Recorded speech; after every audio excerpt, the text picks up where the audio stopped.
There are no cheap New Zealand auctioneer tollies. Back to back. Before the rest of the country started calling him New Zealand's #1 auctioneer again, we had him. Rob Tulp is a friend of the show, a 2-time top auctioneer champion, and the guy who knows exactly how buyers win when the bidding war begins. We sat down with him last year, and what he gave us? Top tier, behind the scenes, auction floor warfare secrets. The kind of stuff most buyers never hear and most agents never share. And today, you're getting the best of it. This is part 1 of our Mortgage HQ Easter special, how to win at property auctions. Heads up, on Easter Sunday, we flip the script and drop auction secrets sellers never hear and how to drive up your sale price. Now let's get into it. We start by asking Rob the single best strategy you can have as a buyer at auction. I think the traditional strategies of sit back, wait, don't bid, don't tend to work. A few strategies are open the bidding. We see people double bidding where they might bid and then bid again. And then the key is to, number 1, beat the other bidders. And number 2, get to a level that the sellers are happy to sell the property at. Aussies, Kiwis, Europeans, we just want a bargain. Yeah. And so to throw a number out there, if the target or the sort of area where a buyer might think a property is going to sell is $1 million, then as an auctioneer, I can bait those type of fish by saying, look, is there an opening bid of 600, of 700? And normally they'll say, sure. The Middle Eastern, Indian, Asian bidders tend to fold their arms and they wait. They tend to culturally want to know what an owner will take before they say what they'll pay. Yeah. And so therefore, they tend to wait for a property to be declared on the market. The danger with that is that it's in the contract that if an auction pauses, the seller has the option of just withdrawing their property from the auction and selling it to the highest bidder.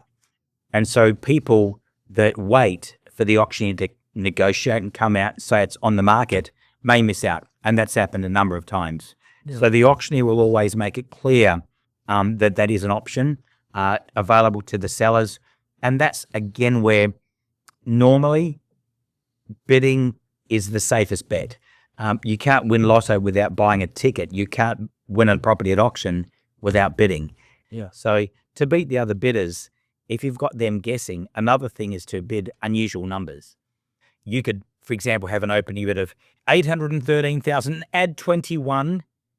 Now, I know that's 34 because I do it in my sleep, but if anyone hesitates or the other bidders aren't sure, I actually had another auctioneer come into the auction room just recently, and he was helping a buyer. And he started by, I think the bid was 1.3, and I said, I'll give you the palindrome, which is 1331. And then he asked for the year of my birth, and then he bid me that. So there's different strategies. And you guys would see it all. You're interacting with so many people in so many different ways. So what information should buyers gather about the property and the market before they're getting into the auction room? I think one thing, Andrew, is that they have to be clear that they are buying the property unconditionally. So therefore, in theory, that means that their due diligence has already been done before they start bidding. With that in mind, get a copy of the LIM report. Try and pull a copy of the council file. Nowadays, a lot of the information is online. I do give words of caution. In New Zealand, a lot of people look at the rateable value or the CV or the GV. I always warn people against that. That's been set by the government, who haven't stepped foot inside the property. And as we say, an owner, if the CV is low, get cheap rates. If it's high, tell every real estate agent. As a buyer, have your strategies in place before you enter the auction room. Yeah. When people say that I'm worried about going to an auction, I'll pay more than what I wanted to pay. And I say, well, it's not a pair of shoes. It's not a watch. It's a house. And so therefore, go in there with probably what I would call your traffic lights. The lower price is the green light. I'll definitely pay that. The orange light is, I might pay that. The red light is, I can't. So if the bidding gets to that, and again, after talking to Mortgage HQ, that they know that if the bidding gets to that level, they can't go there. Yeah. So don't. If people have a target And then roughly, without being predictable, maybe start at 80 to 85% of that. Yeah. The worst thing that's going to happen is they're going to buy and own the property at a discounted price. If I'm trying to get $1 million and somebody gives me an opening bid of 500,000, if I know there's 2 or 3 or 4 bidders, I can take the 500,000 because I could take the 500, call for 50s or 100s and get there fairly quickly. The worst thing would be if I take an opening bid of 500,000 with the target being double that, and someone says, I'll give you $5,000, that's a long day in the office. It's a long day in the office. And we would just respectfully and politely say, no, not at this stage, or just no. But again, it's never to offend anyone. We have some idea of where the market value is, where the feedback is based on what the agent has told us, what the owner's expectations are. And again, it's just a matter of having a few steps. As an auctioneer, I don't like to do massive jumps. I prefer to let every buyer get 1 or 2 bids under their belt because we understand what they're going through. We've been in that position. We're not devoid of empathy. And so we can understand what someone's going through. So, yeah. And so the smaller bid increments used by some buyers, you might not allow them to use those small increments. At different times. Yeah. Again, some people, culturally, will try and give you a $500 bid or a $1,000 bid very early in the piece.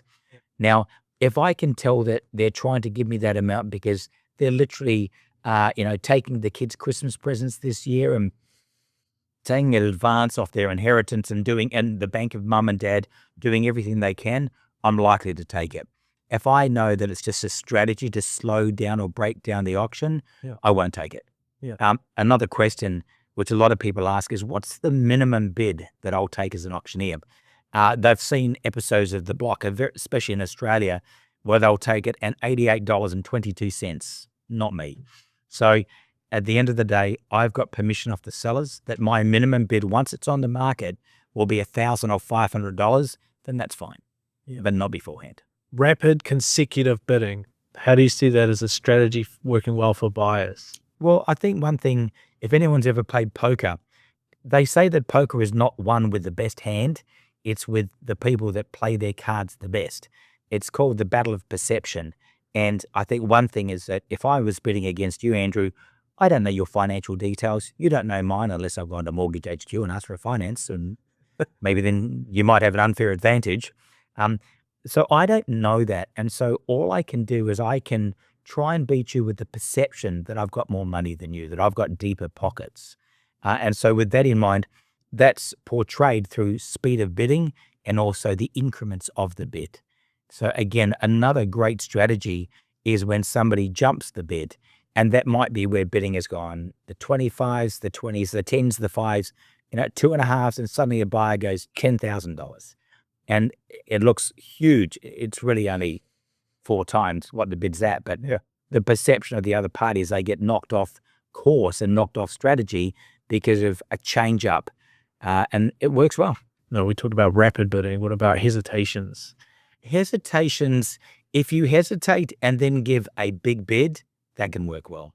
But if you're hesitating to try and slow play it, if anyone tries to slow play against me, if I'm bidding, I'm all over it. I'll probably, the moment it comes back to me, I'll go fast and I'll jump the bid. It's all about the perception. Bid strong, strong, strong, strong, out. If you start showing weakness, it allows the other party to then change up their strategy and be more dominant. If you are strong, strong, strong, strong, out, again, they won't see it coming until the time that you walk out the door. Sometimes we see people leaving the auction, mid-auction, and we know what's happened. They've reached their limit. They don't want to be tempted, and they leave, and we respect that. As they should. As they should. I always say that if you are buying a property, chances are there's an agent that's getting paid. So why not have that agent on your side? Yeah. Absolutely. To be orphaned, as I call it, in an auction room where you have no one from the auctioning company helping you, I think it makes it tough, especially when you look over and you can see that maybe the marketing agent or the listing agent is helping your competitor. Then they probably got an unfair advantage because that agent possibly worked with the auctioneer on a regular occurrence. They've never seen you before. So get someone next to you. Yeah, you don't want to register 5 minutes before the auction and not have met the listing agent, even if you've been registered with a different agent. Yeah. I think maybe if you have somebody acting on your behalf, which is who is not part of the result, then they don't have the emotion that you do. I often get asked if I'm not calling an auction to help a buyer bid. No problems, because again, I don't have the emotion of win or lose that particular property. You need to have a strategy. As if you want to go fishing, you need to have a target and a strategy. There's no point jumping in a boat and saying, I'm going to catch snapper without some idea of how you're going to catch snapper. And it's the same with an auction. The target is to win that property. The strategy is, how am I going to beat off the other buyers and also reach a price that the seller is happy to accept? If you're a bidder, stand or sit so you can see the other bidders.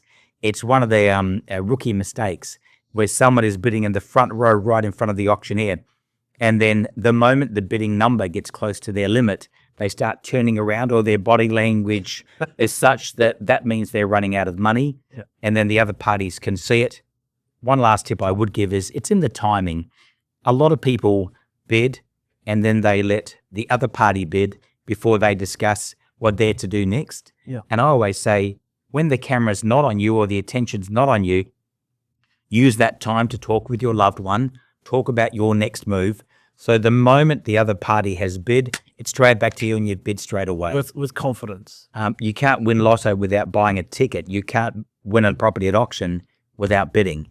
And even if you want to give a low bid just to calm the nerves, the first bid's the hardest, then just do that at a level where you're fairly comfortable that they're not going to sell it, they're not going to take it, just to calm your nerves. I'm the most dangerous person in an auction room because I have no vested interest.